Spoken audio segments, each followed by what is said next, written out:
राधा अष्टमी महिमा, व्रत एवं नियम। प्रस्तावना। भाद्रपद माह के शुक्ल पक्ष की अष्टमी तिथि को श्री राधा अष्टमी का पर्व बड़े ही श्रद्धा और उत्साह के साथ मनाया जाता है।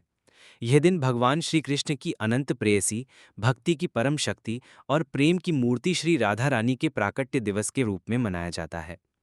श्रीमद् भागवत, पद्म पुराण और ब्रह्मवैवर्त पुराण में राधा रानी की महिमा का विशेष वर्णन मिलता है।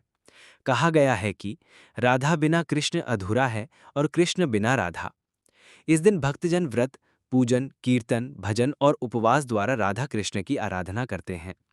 राधा अष्टमी को भक्ति, प्रेम और समर्पण का पर्व कहा जाता है, क्योंकि इस दिन केवल राधा रानी का ही नहीं बल्कि संपूर्ण भक्ति मार्ग का महत्व प्रकट होता है। राधा रानी का जन्म और महिमा। पुराणों में वर्णन है कि राधा जी का जन्म बरसाना, उत्तर प्रदेश के रावल गांव में हुआ था। उनके पिता का नाम वृषभानु जी और माता का नाम कीर्ति था। राधा जी कृष्ण की अर्धांगिनी, शक्ति और आनंद स्वरूपा मानी जाती हैं। शास्त्रों में कहा गया है कि श्री राधा भक्ति स्वरूपा हैं। जो भक्त सच्चे मन से उनका स्मरण करता है वह शीघ्र ही कृष्ण प्रेम को प्राप्त करता है।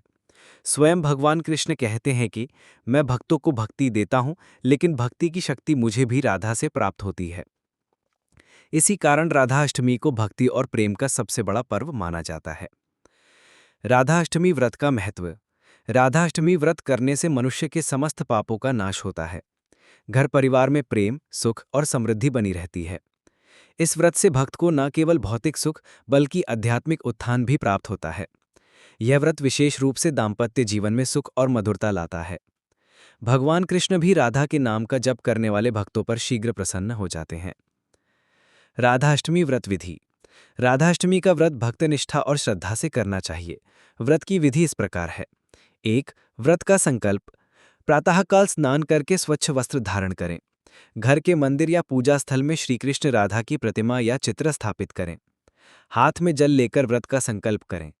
मैं श्री राधा अष्टमी का व्रत पूर्ण श्रद्धा और विश्वास के साथ करूंगा या करूंगी। 2. पूजन विधि। सबसे पहले गणेश जी का पूजन करें। इसके बाद कलश स्थापना कर उस पर नारियल और आम्र पल्लव रखें। राधा कृष्ण की चित्र या विग्रह को पुष्प, वस्त्र और आभूषणों से सजाएं। अब धूप, दीप, पुष्प, फल, मिष्ठान, पंचामृत और तुलसी दल अर्पित करें। राधा जी को विशेष रूप से गुलाब और कमल के फूल प्रिय हैं। 3. कथा श्रवण और भजन।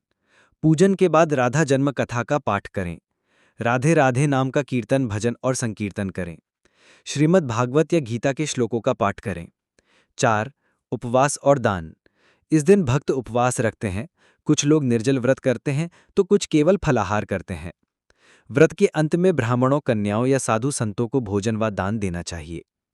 राधा अष्टमी व्रत नियम। व्रत की सफलता के लिए शास्त्रों ने कुछ नियम बताए हैं। 1. शुद्धता का पालन। इस दिन स्नान, वस्त्र और आचरण की पवित्रता पर विशेष ध्यान दें। 2. सत्य वचन। झूठ बोलने से व्रत का फल कम हो जाता है। 3. सात्विक आहार। प्याज, लहसुन, मांस, मदिरा और तामसिक वस्तुओं का सेवन वर्जित है।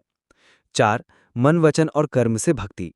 केवल पूजा करना ही पर्याप्त नहीं बल्कि हृदय से राधा कृष्ण का ध्यान करना चाहिए। 5. दान पुण्य। इस दिन वस्त्र, अन्न, गौदान, तुलसी और मिष्ठान का दान करना श्रेष्ठ माना गया है। 6. भजन कीर्तन। व्रतधारी को पूरे दिन राधा कृष्ण का नाम स्मरण करना चाहिए। 7. संध्या पूजन। सायंकाल फिर से दीप प्रज्वलित करके आरती करें और प्रसाद बांटें। राधा अष्टमी व्रत की कथा संक्षेप में। पुराणों के अनुसार एक बार नारद जी ने भगवान कृष्ण से पूछा, हे प्रभु, आप स्वयं भगवान हैं, फिर भी आप राधा नाम का इतना जप क्यों करते हैं? तब श्री कृष्ण मुस्कुराए और बोले, हे नारद, राधा मेरी शक्ति हैं, वे मेरी आत्मा हैं, मैं उनके बिना अधूरा हूं। जिस प्रकार चंद्रमा बिना चांदनी के शोभा नहीं मानता, उसी प्रकार मैं राधा के बिना अस्तित्वहीन हूं। राधा के प्रेम और भक्ति से ही वृंदावन की लीलाएं संपन्न हुईं। इस कारण भक्तजन राधा अष्टमी के दिन व्रत और पूजा कर उनके प्रेम का स्मरण करते हैं। राधा अष्टमी का आध्यात्मिक संदेश। ये पर्व हमें सिखाता है कि सच्चा प्रेम निस्वार्थ होता है। राधा का जीवन त्याग, समर्पण और भक्ति का आदर्श है। जब हम अपने मन, वचन और कर्म से प्रभु को समर्पित हो जाते हैं, तभी सच्ची भक्ति का अनुभव होता है। राधा हमें ये भी संदेश देती हैं कि भक्ति में केवल ईश्वर की प्राप्ति नहीं, बल्कि ईश्वर में लीन हो जाना ही सर्वोच्च अवस्था है। निष्कर्ष। राधा अष्टमी केवल एक धार्मिक व्रत नहीं, बल्कि आत्मा को परमात्मा से जोड़ने का माध्यम है। ये दिन हमें राधा रानी की भक्ति, प्रेम और समर्पण का स्मरण कराता है। राधा अष्टमी व्रत से भक्त को मानसिक शांति, घर परिवार में सुख और अंततः भगवान श्री कृष्ण की कृपा प्राप्त होती है। जो मनुष्य इस व्रत को श्रद्धा और नियम पूर्वक करता है, उसका जीवन पवित्र और आनंदमय बन जाता है। इसीलिए शास्त्रों में कहा गया है कि राधा नाम जपने से मनुष्य समस्त सिद्धियां प्राप्त करता है।